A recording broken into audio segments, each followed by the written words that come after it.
गेल्या महिन्यामध्ये मी राज्यात गेलो होतो कार्यक्रमाला. त्यावेळेस त्यांनी मला विचारलं की बॉस, जर तुमच्या महाराष्ट्रात सुट्टी असेल, स्पेशल दिवस असेल, तर तुम्ही तिथं काय करता.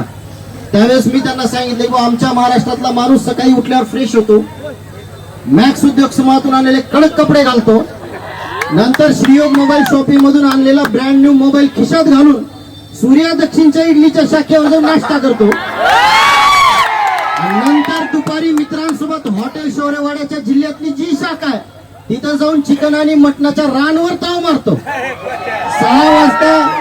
6 वाजता घरी आल्यावर आपल्या लहान मुलांना मिस्टर गाडीवाल्याकडून आणलेल्या गाडीमध्ये बसवतो, त्याच्यासोबत खेळतो आणि संध्याकाळी हॉटेल जलपरीवर फॅमिलीला घेऊन जातो आणि तिथे जाऊन जेवण करतो आणि पुन्हा 8-9 वाजता घरी आल्यावर आमच्या अमोल भैयानी फिक्स केलेल्या आयपॅड मध्ये 2 तास पिक्चर बघतो आणि मग नंतर काळजाच्या तुकड्यांना शुभरात्री म्हणून झोपतो. अशा आमच्या महाराष्ट्रातल्या माणसांचा स्पेशल दिवस होत असतो तो फक्त तुमच्यामुळे.